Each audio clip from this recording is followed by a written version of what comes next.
안녕하세요. 내일 있을 제 2차 이제 영양강화 보강 수업을 하기 전에 1차 강의를 아예 못 들으신 분이 계셔서 아주 간단하게만 영상으로 1차 때 어떤 것들을 했는지만 한번 쭉 볼 겁니다. 그래서 1차 때는요, 자살 예방학을 하시는 분들한테는 주요 개념의 용어 50가지 정도 개념을 파악해야 합니다. 라고 말씀을 드렸고, 우리 그래서 조금 볼 거예요. 우리 그러면 디지털의 중독 예방에 대한 것도 자살의 문제가 생기는 연관관계가 있다고 말씀을 드렸고, 그리고 나서 뭐예요? 인간 존엄성에서 자기결정권의 존중 원칙과 비밀보장, 자립생활, 인간 존중을 뭐예요? 최우선으로 하는 것들을 같이 한번 봤습니다. 그래서 강의 시작 전에는 반드시 뭐 하라 그랬어요? 네, 몽당연필이 될 준비를 하시라고 말씀드렸고, 우선 메타인지 하시는 것들에 대한 서술 지식과 전략 지식에 대해서 말씀을 드렸었습니다. 생명의 의미에 대한 책 소개해드렸고, 생명이란 도대체 무엇인가에 대해서 한번 찝어봤죠. 그렇지만 뭐예요? 우리는 이제 전문가로 가야 되니까 생명의 의미를 어디까지 유추해서 은유해서 끌고 올 것인가 여러 가지 얘기를 했습니다. 그쵸? 그리고 은유할 때 생명을 같이 은유할 때 어디로 갑니까? 승화했던 종교로 가기도 하죠. 기독교적인 생명의 의미와 불교적 생명의 의미 여러 가지를 여러분들 시간 되실 때 한 번씩 챙겨보시기를 바랍니다. 그래서 여러분들만의 생명의 정의가 떨어져야 합니다. 그리고 최초 양육자라는 표현을 쓴다라고 말씀을 드렸고요. 엄마, 아빠, 부모, 가족의 소중함도 같이 보면서 맘마 이런 애매, 음매 이런 애매에 대한 사실 미음에 대한 이런 소리는 어디에서 온다. 최초 양육자에 대한 것들이 온다라는 얘기를 했습니다. 게이트키퍼 기념, 게이트키퍼 같은 경우에는 어떤 의미를 가지고 있는 건지, 눈물길을 왜 비워줘야 되는 건지 애도하고 기억할 권리에 대해서 우리 한번 같이 봤습니다. 그래서 게이트키퍼, 생명 지킴이에 대해서 여러 가지로 좀 봤고, 국민생명 지키기 3대 프로젝트 내용 확인하셔야 되겠습니다. 자, 이제 가장 중요한 뭐예요? 자살의 개념이 나오죠. 그래서 수시아스에 대한 자살에 대한 개념을 전체적으로 볼 겁니다. 이거는 여러분들이 개인적으로 생명과 똑같이 자살도 본인만의 자살이 정립되어 있어야 됩니다. 그러면 우리 맨 처음에 자살론에 대해서 한번 봤어요. 그렇죠?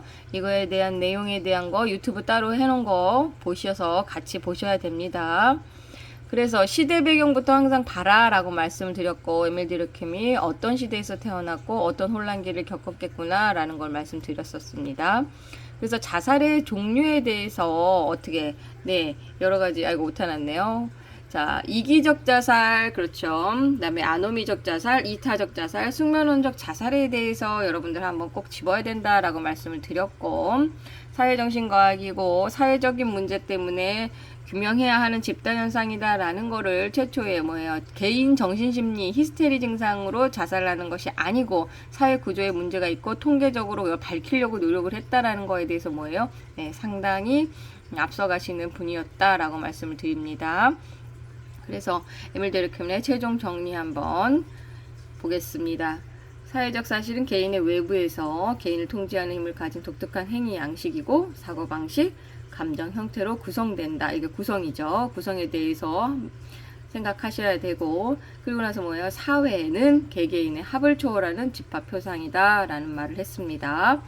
자, 우리 그래서 에밀 드르켐에 대한 것들을 한번 쭉 봤고요.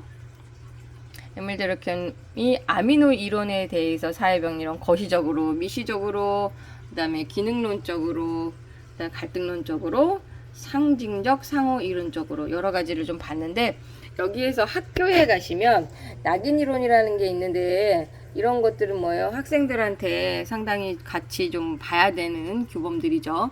이론들을 같이 봐야 됩니다. 아노미 이론하고. 자, 그래서 우리 청소년 비행 같은 경우에는 지휘 비행이라는 말을 여러분들 조금 아셔야 될 것 같고, 그래서 자살에 대해서 종류별로 이렇게 언급한 것들을 봤고, 자, 이 표 봐야 된다고 말씀을 드렸고, 이기적 자살 편에서 한번 보셔야 됩니다. 그래서 사회적 규범도와 얼마나 이타적인가에 대한 관계에 대해서 화살표 따라가지고 어떻게 구성이 되고 있는지 여러분들 반드시 정리를 한번 하셔야 됩니다. 그래서 우리 명정상태라는 말에 대해서도 집었었죠. 기억나셔야 되고요. 그리고 나서 뭡니까? 네, 우리 열린 마음을 가지고 좀 하자라고 얘기했고, 스위스의 사르코의 자살, 요거에 대해서 질소 캡슐에 대해서 우리 조력 자살과 안락사 여러 가지를 한번 보셔야 되겠다라는 것 때문에 스위스의 조력 자살 돕는 장비인 사르코에 대해서도 안내를 해드렸습니다.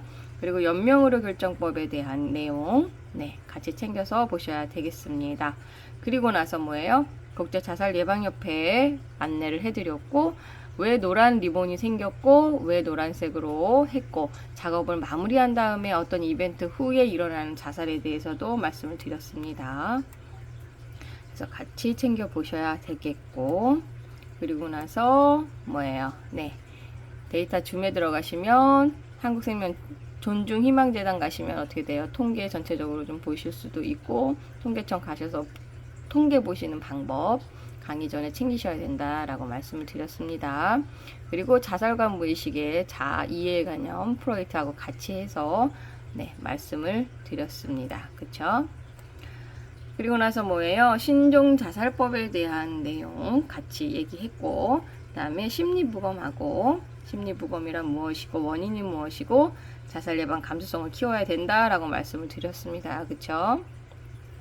그리고 나서 게이트키퍼는 어떻게 한다라고 말씀을 드렸어요. 그쵸? 그리고 나서 뭐예요? 펜로스 증후군에 대한 얘기, 그리고 과연 동물은 자살할 것인가에 대한 이야기를 같이 챙겨 드렸습니다. 그리고 나서 자살 유발 정보가 도대체 무엇이고 어떻게 신고하는지, 자, 그래서 자살 유발 정보에 대한 내용을 법령하고 같이 받고 클리닉 활동에 대한 내용 같이 챙겨 드렸습니다. 반드시 여러분들 게이트키퍼 하실 때 뭐 봐야 된다 그랬어요? 네, 자살 예방 및 생명 존중 문화 조성을 위한 법률, 이걸 반드시 약칭으로 뭐예요? 자살 예방법에 대해서 여러분들 한번 반드시 숙지를 하셔야 된다라고 말씀을 드렸습니다. 그렇게 하고 우리 이제 내일 여기서부터 볼 겁니다. 2차 보강 시간 때 뵙겠습니다. 감사합니다.